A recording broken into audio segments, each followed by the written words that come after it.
나는 그의 유일하신 아들 우리 주 예수 그리스도를 믿습니다.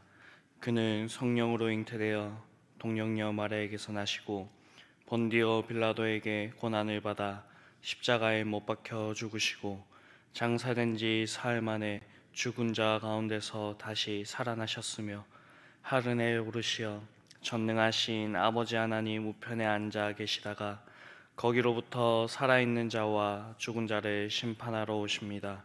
나는 성령을 믿으며 거룩한 공교회와 성도의 교제와 죄를 용서받는 것과 몸의 부활과 영생을 믿습니다.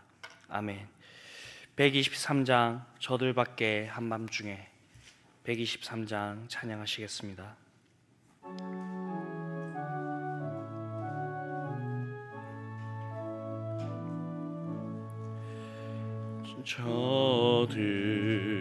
저들밖에 한밤중에 양틈에 자던 목자들 천사들이 전하여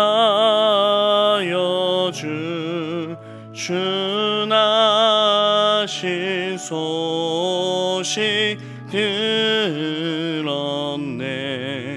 노예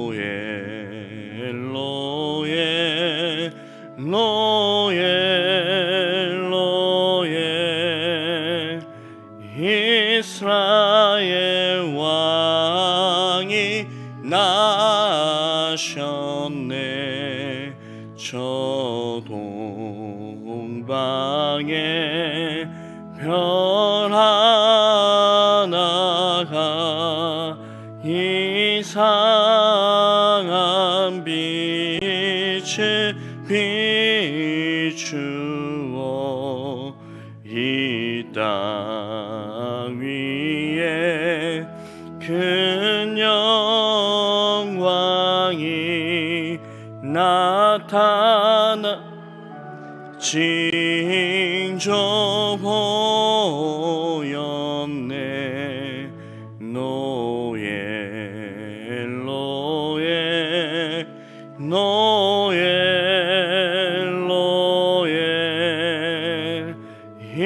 이스라엘 왕이 나셨네. 그 한멸이 베들레헴 향하여 바로 가더니 아기 예수 누우신지 그 위에 오자 멈췄네. 노예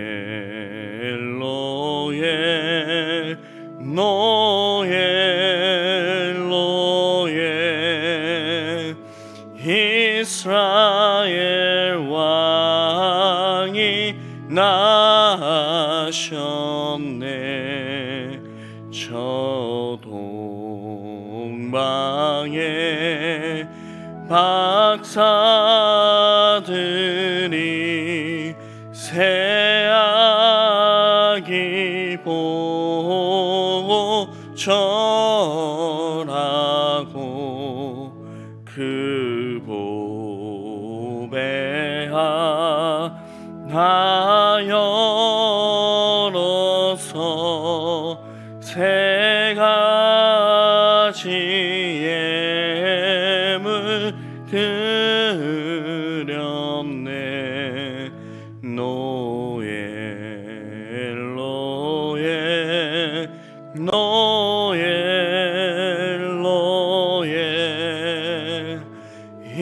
이스라엘 왕이 나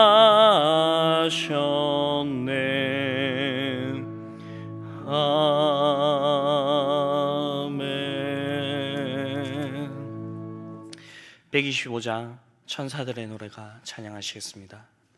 125장입니다.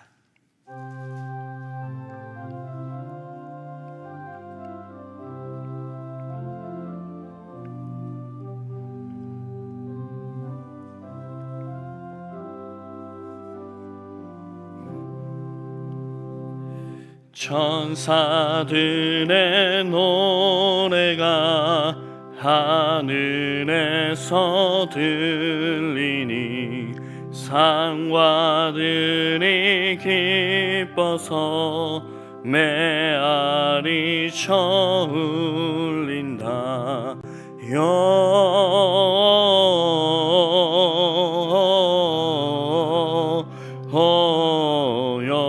영광을 높이 계신 주께 영광을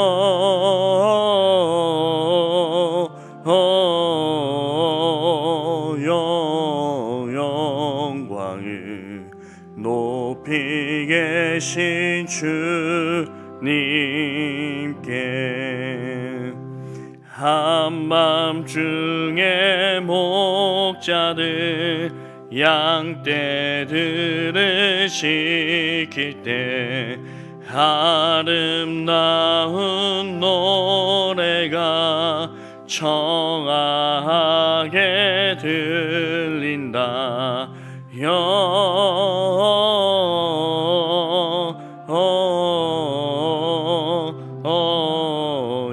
영광을 높이 계신 주께 영광을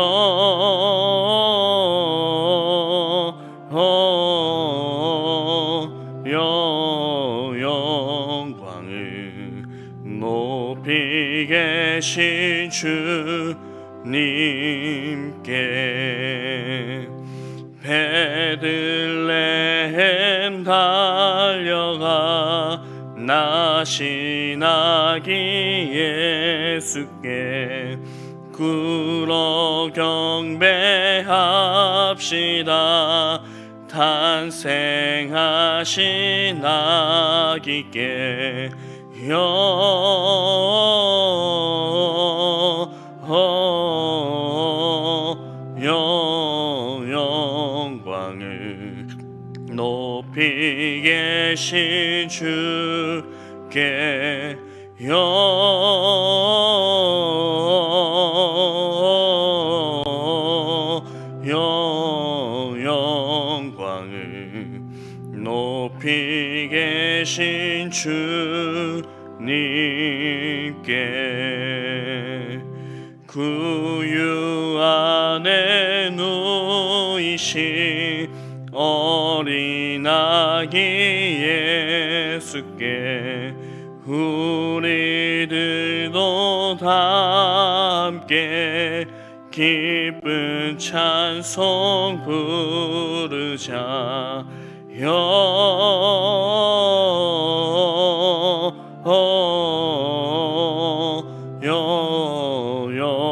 영광을 높이 계신 주께 영광을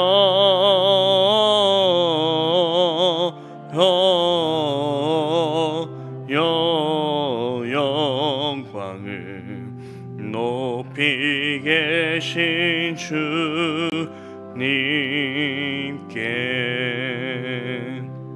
아멘.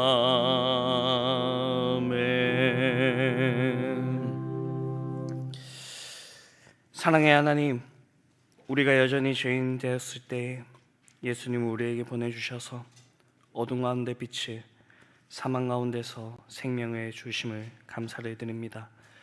오늘은 아기 예수님의 오심을 기뻐하는 날입니다. 우리가 사랑하는 예수님의 생일을 진정으로 함께 기뻐할 수 있는 날이 될 수 있도록 하나님께서 우리를 붙들어 주시기를 원합니다. 무엇보다도 우리가 이 날을 세상 사람들과 똑같은 이유로 기뻐하는 것이 아니라 우리가 이 날의 진정한 의미를 알고 우리에게 빛으로 생명으로 오신 그 예수님을 진정으로 기뻐할 수 있는 그러한 성탄이 되게 주님께서 저희를 붙들어 주시옵소서. 말씀을 전하시는 목사님, 주님께서 붙들어 주시고 성령의 능력을 더입혀 주셔서 우리에게 주시고자 하는 그 말씀을 가감없이 전하게 하여 주시옵시고, 저희가 다시 한 번 더 이 말씀들을 우리 가슴에 새기고 주님의 오심과 그리고 주님으로 인하여서 우리에게 베풀어 주신 그 사랑과 은혜가 풍성히 우리에게 드러나게 하여 주시옵소서. 이 모든 말씀 우리를 구원하신 예수 그리스도의 이름으로 기도드립니다. 아멘.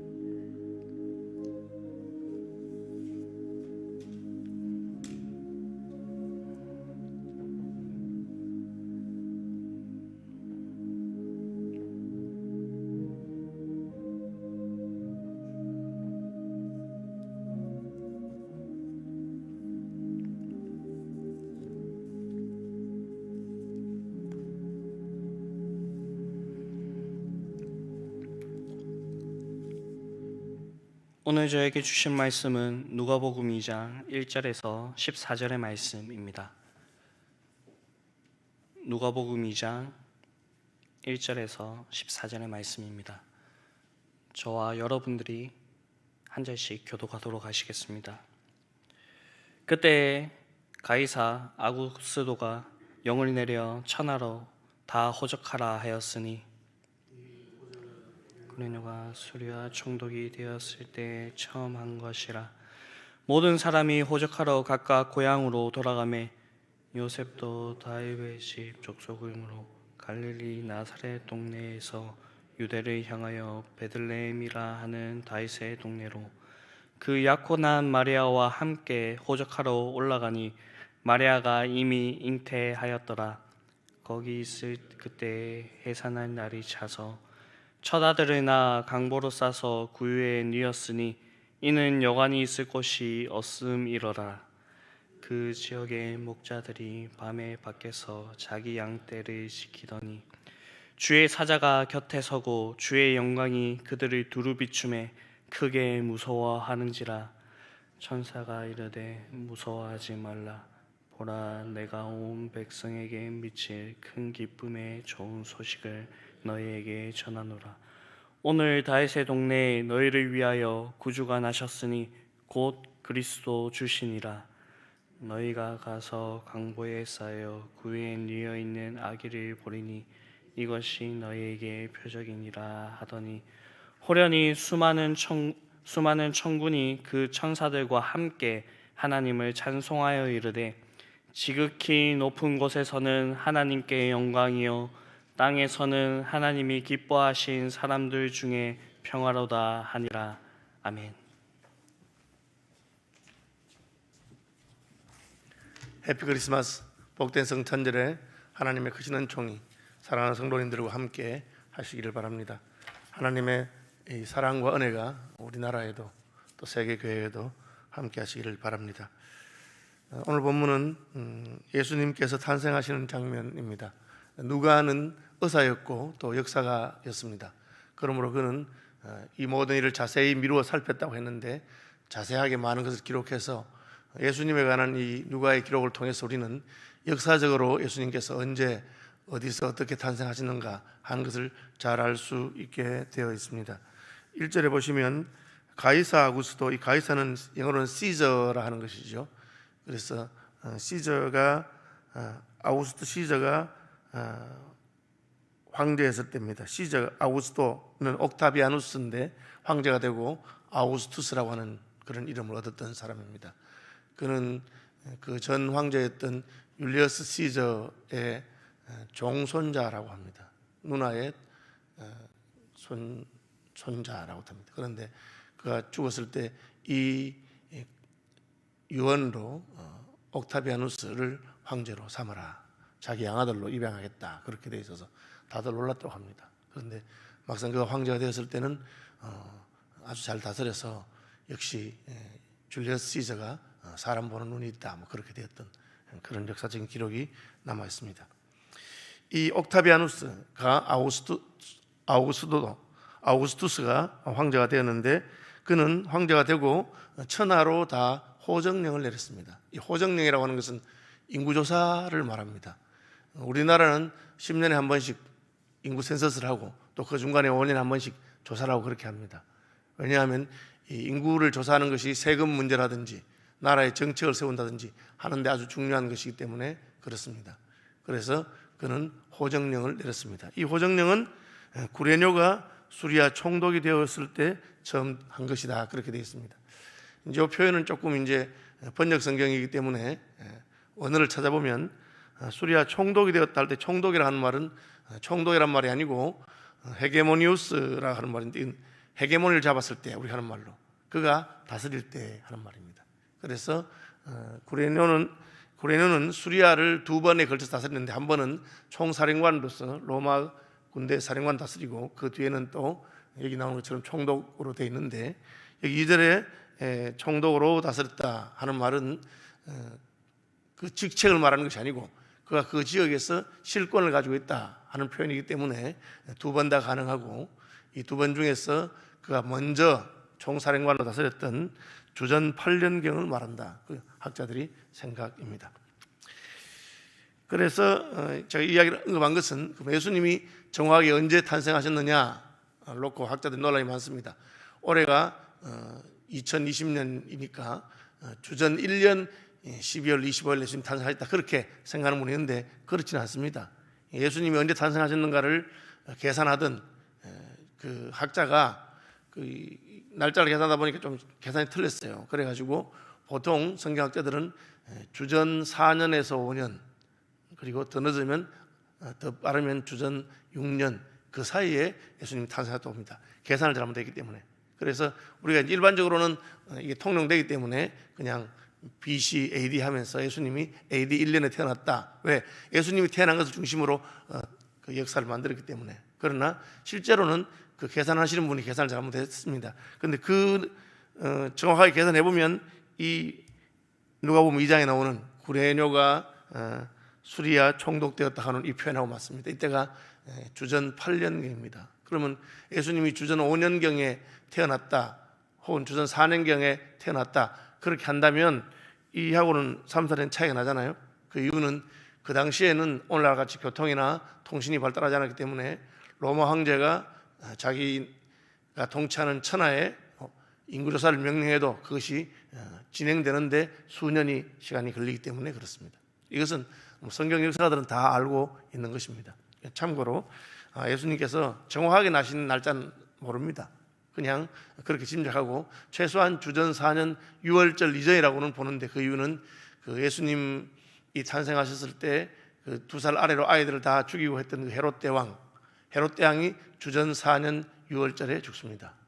그래서 죽었기 때문에 그가 죽기 전이라야 되기 때문에, 그래서 최소한 주전 4년 1월 2월이거나 빠르면 늦으면, 그리고 더 빠르게 본다면은 주전 5년이나 심지어 주전 6년까지도 갈 수 있다고 그렇게 보고요.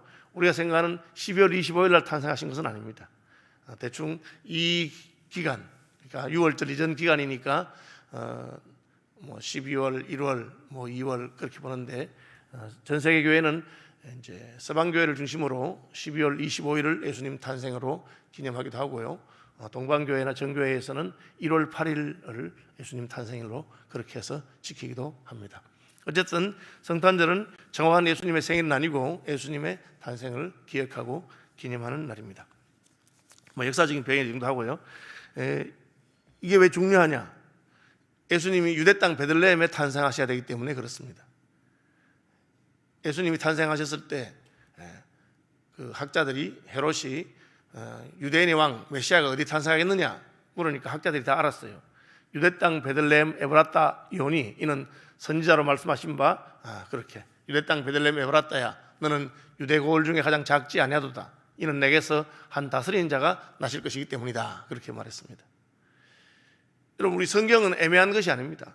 뭐 이상한 그 사이비 종교의 교주들이 뭐 대한민국에 태어난다, 왜 동방에서 무슨 빛이 난다, 뭐 이렇게 해서 동쪽이기 때문에 우리나라에 태어난다, 뭐 이런 식으로 하는데 그렇게 애매하지 않습니다. 우리나라가 무슨 동쪽입니까? 유럽 쪽에서 보면 동쪽이 우리나라지만 우리나라에서 보면은 미국이 동쪽이고, 미국에서 보면 또 유럽이 동쪽이고, 그렇게 되어 있습니다. 아주 분명합니다. 유대 땅 베들레헴 에브라타야. 성경에 무슨 서울에 혹은 무슨 뭐 평양에 혹은 무슨 정명석처럼 뭐 성막리에 뭐 그런 말 없습니다. 아주 분명하죠. 유대 땅 베들레헴 에브라타에 예수님이 메시아가 탄생하게 되었습니다. 그런데 예수님은 지금 마리아의 뱃속에 있고 어디 계십니까? 나사렛에 있습니다. 그러니까 지금 거기 갈 이유가 없습니다. 그 당시에 무슨 여행이 필요한 때도 아니고 임신한 산모가 갈 이유가 전혀 없습니다. 그런데 구레네가 수리에 총독되고 가이사 아구스토가 천하를 호적하라고 했어요. 오늘날 호적은 조사하는 사람이, 오늘날 인구조사는 조사하는 사람이 집집마다 다니면 조사를 그렇게 합니다. 그 당시에 그렇게 하지 않고 자기 본적지에 가서 신고하라, 그렇게 했는 것 같습니다. 그러니까 이 명령이 내린 지 벌써 1년 지나고 2년 지나니까 진행이 늘어지니까 로마가 황제의 힘으로 자꾸 압력을 줍니다. 그래서 그 호정령에 따라서 요셉과 마리아도 자기 고향 유다지파죠. 다윗의 후손이니까 유다지파의 본적인 베들레헴 쪽으로 가게 되었습니다. 그래서 만삭의 몸을 이끌고 베들레헴으로 갔습니다. 아마 오늘날 같으면 정확하게 출산 날짜도 의학적인 지식에서 알겠는데 그때는 뭐 배가 부른 걸 보고 안다든지 정확하지 않습니다. 그래서 이게 지금 아기 낳을 땐 다 돼가는데 어떻게 될까 하면서 가다가 갔습니다. 그래서 베들레헴이라고 하는 동네에 갔는데 약혼한 마리아와 함께 호적하러 올라갔는데 이미 배가 부르고 해산날이 다가왔습니다. 그러니까 뭐 아내가 지금 해산해야 되니까 좋은 방이라도 집이라도 있으면 좋은데 거기에 있을 곳이 없었어요.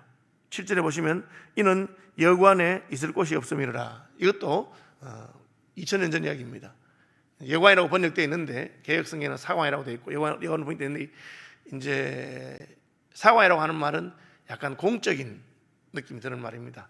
단순히 그냥 돈 받고 이렇게 재워준 데 말고 그 지역별로 필요한 게스트하우스 같은 게 있었다, 그런 느낌 들고요. 원어도 마찬가지입니다. 원어도 이게 무슨 돈 받고 재워준 당연한 그런 여관 정도가 아니고 그 지역에 손님들이 있을 때 재우는 방이든지 혹은 개인적으로 게스트하우스, 게스트룸, 우리 손님이 오시면 손님 재우는 사랑방, 그런 건데 이 호정령 때문에 많은 사람들이 모여 있어서 그곳에 있을 곳도 없었어요. 그런데 밖에서 있을 수는 없잖아요. 그래서 사정을 해서 자게 된 것이 외양간입니다.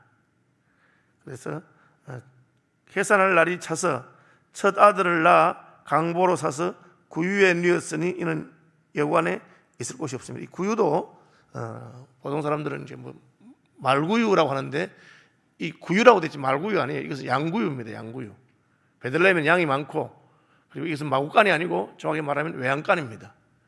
양들이 외양간에 있는 양구유입니다. 말구유는 말 한 마리가 먹는 밥그릇이고 양구유는 양 여러 마리가 함께 먹는 것이기 때문에 큽니다. 그래서 거기서 예수님께서 탄생하게 됐습니다. 그 이야기를 기록하고 있습니다. 첫 번째로 우리가 생각할 수 있는 것은 메시아는 유대 땅 베들레헴에 탄생하셔야 됐습니다. 그것은 하나님의 약속이기 때문입니다. 그런데 그 약속이 어떻게 성취됩니까? 마리아가 그걸 알았습니까? 요셉이 그걸 알았습니까? 몰랐습니다. 마리아와 요셉이 안 것은 천사들이 나타나서 마리아에게 내가 너의 태를 빌려서 하나님의 아들 메시아가 탄생하게 됐다, 그 말씀을 순종한 것입니다. 마리아는 그게 이해가 안 됐습니다. 제가 아직까지 남자를 알지 못하는데 어떻게 그런 일을 하겠습니까? 천사가 하나님께 능치 못한 일이 있겠느냐 하니까 마리아가 즉각 순종했습니다. 주의 계집종이오니 말씀대로 이루어지다. 요셉도 마찬가지입니다. 자기 약혼한 여자가 배가 불러옵니다. 그냥 생각하기에는 간통을 한 것으로밖에 생각되지 않습니다. 그런데 간통한 게 드러나면 마리아는 죽습니다. 그러니까 자기가 책임을 지고 조용히 사라지려고 했습니다. 천사가 요셉에게 내 아내에게 잉태된 것은 성령으로 말미암아 된 것이니 무서워하지 말고 아내를 데려오라. 그 데려왔습니다. 자기가. 그리고 아이를 낳을 때까지 동침하지 않았습니다. 그걸 신뢰를 지키고 있는 것이죠. 그런데 그것만 했는데 하나님께서는 로마의 황제가 바뀌고 새 황제가 천하로 호정령을 내리게 하고 고레뇨가 수리아 총독이 되게 하시고 이 모든 역사를 흔들어서 그 두 사람이 어떤 일인지 모르고 그냥 베들레헴을 향해서 가도록 만드십니다. 하나님의 섭리죠. 우리가 하나님의 큰 그림을 다 모를 수 있습니다. 하나님께서 어떻게 구원 역사를 이루시고 마지막 때 전 세계에 복음이 전거되게 하시고 예수님 재림이 어떻게 이루어질 것인가, 거기 관심이 많은 분들이 많습니다. 666은 어떻게 될 것이고 뭐 세계 정부는 어떻게 되고 막 관심이 많습니다. 우리가 그 큰 그림을 다 알 수 없습니다. 그러나 우리는 하나님이 우리에게 주신 그 명령을 순종할 수 있습니다. 요셉과 마리아는 그 명령을 순종했고, 순종하고 둘이 같이 이제 임신한 마리아를 요셉이 데려왔습니다. 그랬는데 하나님께서는 그 부부가 베들레헴으로 갈 수밖에 없도록 섭리적으로 상황을 만드십니다. 그래서 천하로 호정령, 인구조사가 내리고 그들은 가게 되는 것입니다. 오늘 우리가 여러 가지 큰 그림을 보지 못하고 마음이 답답하고 왜 이 코로나는 일어나면서 왜 이런 일이 생기는가? 그러나 우리가 그거 다 몰라도 역사의 배후에서 주장하시는 하나님이십니다. 우리는 그 말씀에 순종해서 가면 하나님께서는 자기가 약속하신 그 약속을 따라서 메시아가 유대 땅 베들레헴 에브라타에 탄생하도록 이끌어 가시는 것을 볼 수가 있습니다. 그다음 예수님께서는 외양간에 나셨습니다. 하나님이 방 하나를 비울 수 없었겠습니까? 로마 황제를 움직이는 분입니다. 총독이 누구인 것을 다 하나님께서 섭리하십니다.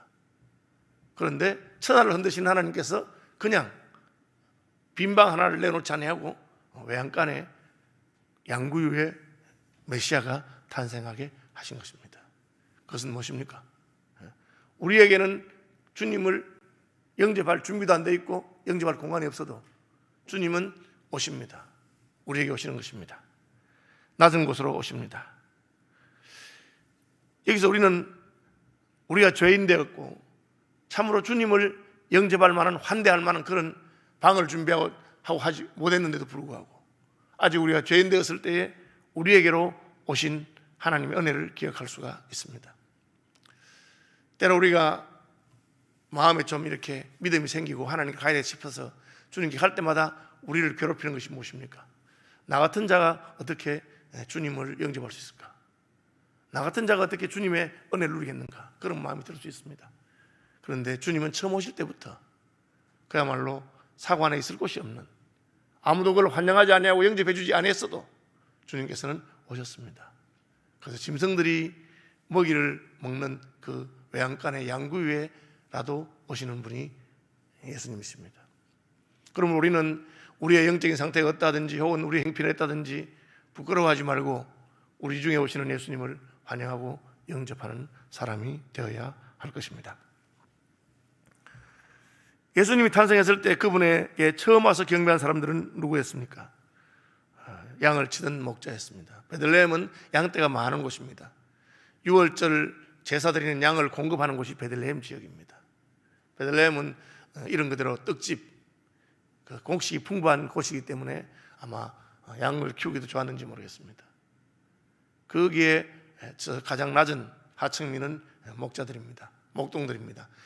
목장의 주인이 아니고 밤에 양들과 함께 지내면서 양을 지키고 하는 사람들입니다. 그런데 천사는 그들에게 나타나서 이렇게 말합니다.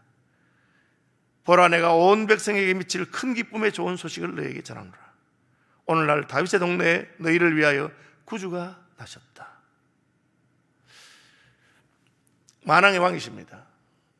제가 처음 말한 것처럼 로마 황제를 누구를 세우느냐, 혹은 천하의 호정령을 내리게 만들어서 그 메시아가 약속한 베들레헴으로 가도록 하시는 분이 하나님이십니다. 그러나 그분에게 첫 번째 경배를 드렸던 분들은 황제도 아니고 높은 사람도 아니고 그냥 자기 일 하던 피곤하고 지쳤던 목자들입니다. 주님께서 더 큰 경배나 더 위대한 사람들의 경배나 무슨 대통령의 사절들의 그런 경배만을 받으시는 분이 아닙니다.